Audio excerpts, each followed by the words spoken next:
The Toronto real estate market has plummeted in terms of sales volume.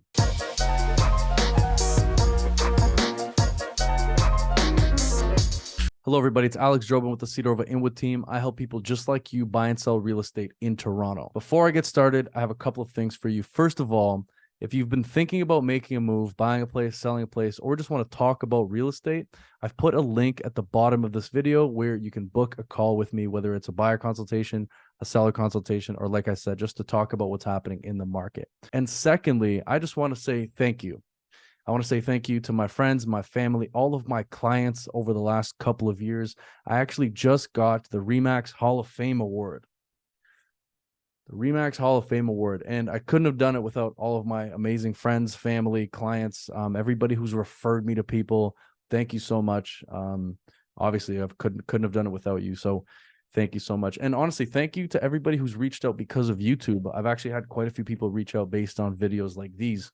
So thank you to everybody. Enough of that. Let's just jump right into what's happening in the Toronto real estate market. First, I'm going to go over the year-over-year summary of what happened in November of 2023 versus November of 2022. Then I'll go over the sales and average price of major home types, so detached, semi-detached, townhouses, and condos. Then I'll give you a bit of my opinion as to what I think will happen in the next little bit.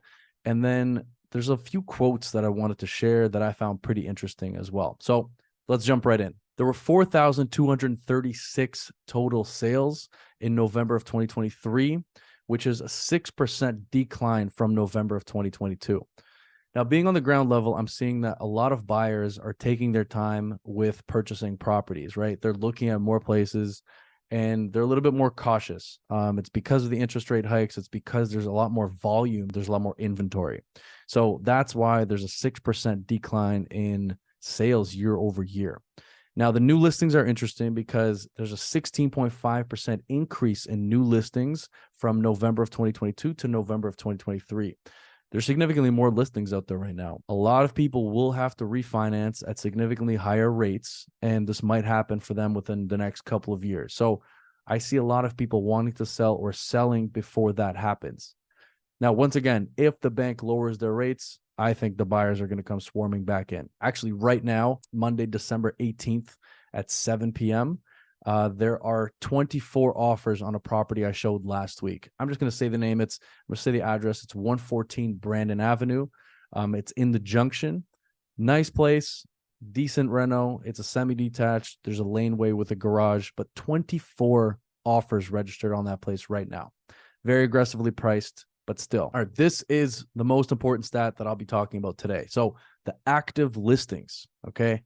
There are 40.7% more active listings in November of 2023 than in November of 2022.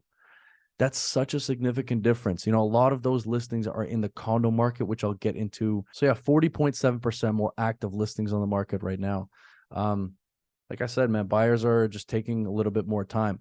Now, having said that, if there's an incredible deal out there, you need to take your shot. Like, for example, for me, in the last few weeks, I've done 4 or 5 transactions with buyers that were really interested in certain neighborhoods and pockets. And once the places that they were interested in kind of came down to the price that they could afford, they jumped on them and, you know, they purchased those places. There's some good opportunities out there. That's all I'll say about that. Now, the average sale price of a Toronto home in November of 2023 is $1,082,179, which is a 0.3% change. So it stayed flat year over year. But I wanted to dig into this a little bit deeper. So I went through every month from January to November of this year until the latest stats to see which month had the highest sale price in 2023. The highest month with the highest sale price this year was May. And in May, the average sale price of a Toronto home was $1,196,000. So it was just under $1.2 million. Whereas in November, like I just said, it's $1,082,000, which is roughly a 9.5% difference. The Toronto market is very cyclical. So usually in the springtime and in the fall, the prices are the highest. There's way more activity in the market. There's more sales volume. And this is evident within this list here. So the highest sale price was in May, 1.196 million. The lowest sale price was in January. So dead of winter, 1,038,668. And right now, November comes in second at 1.082 million. And look, if you just go through this list, this spring was the hottest in terms of what the real estate market in Toronto was. So May was first, then June was second, actually. So $1.182 million average sale price was in June. And then April was third at 1.153 million. So that spring market was pretty hot.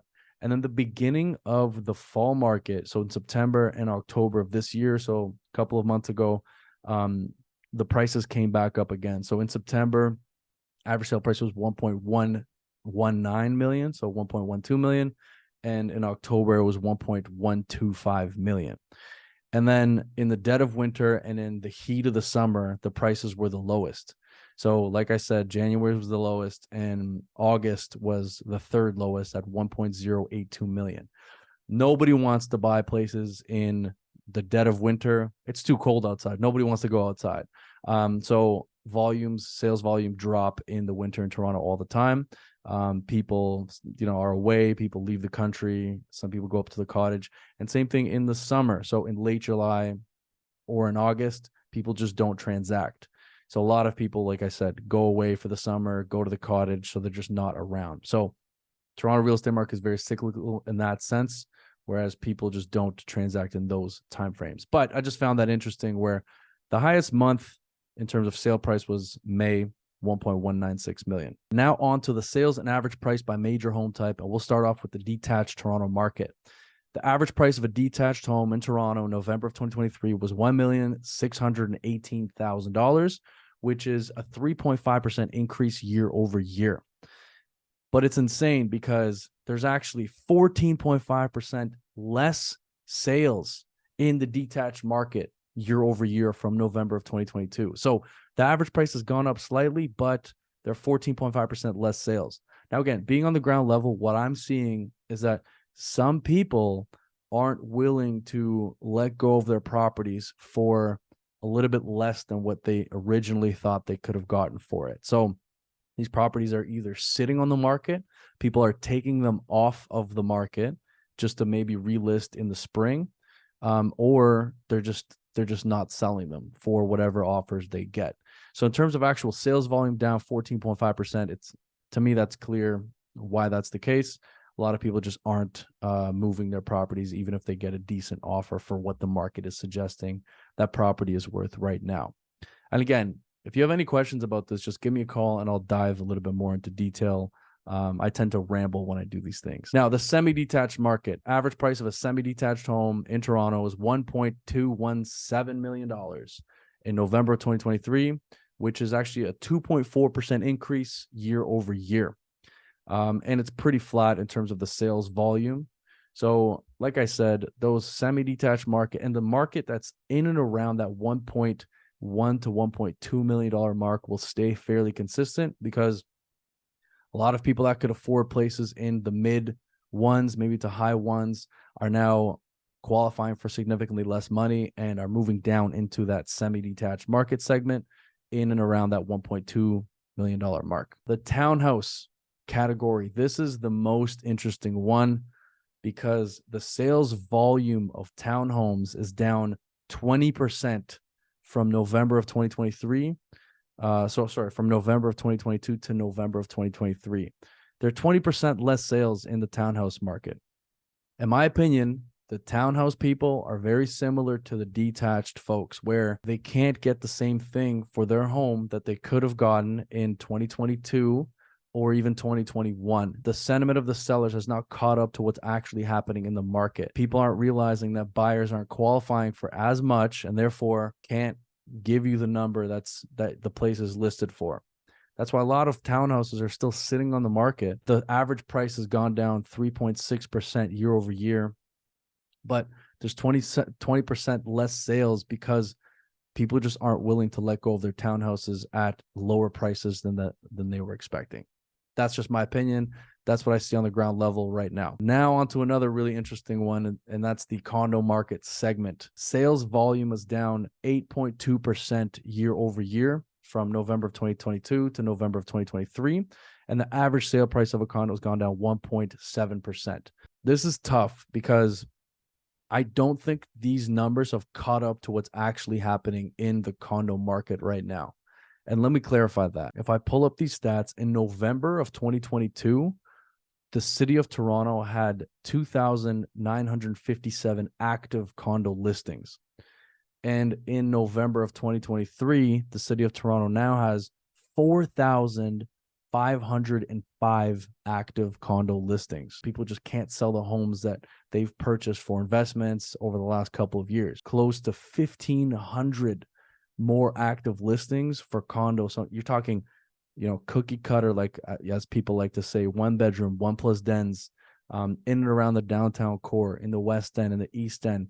You're looking at 1,500 more active condo listings.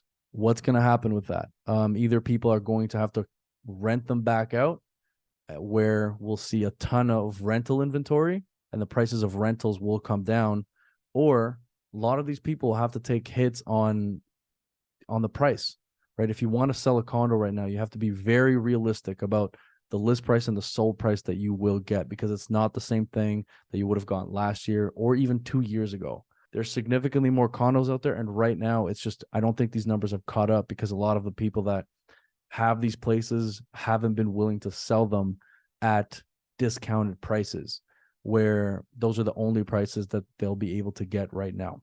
All right, so there you go. That was the overview as to what's happening in the Toronto real estate market in all major home types and the year-over-year summaries.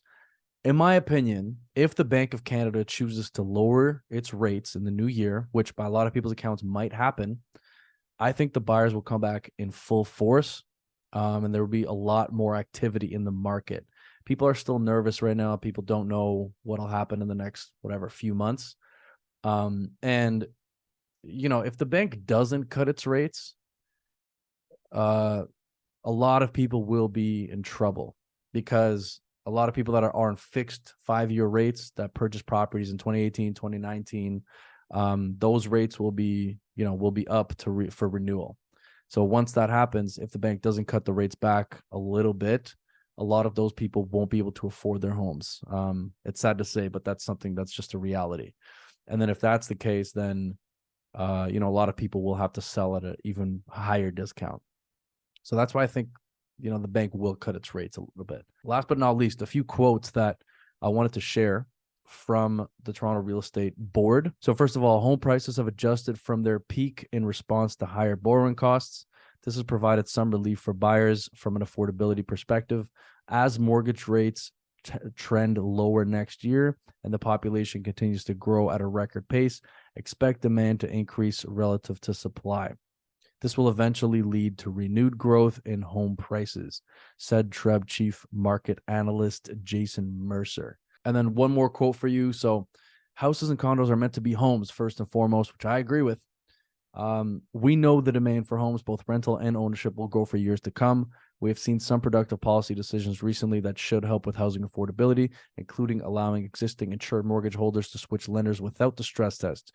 Additionally, in the interest of household and economic stability, we continue to call on the Office of the Superintendent of Financial Institutions to apply the same approach to uninsured mortgages. It also goes without saying that further policy work is required to bring more supply online, said TREB CEO John DeMichel. So if you're interested in making a move or even having a conversation about it, give me a call or send me a message. I'll help you every step of the way. Thank you so much for watching. Make sure to like and subscribe and send us to your friends. If they have any questions, let me know.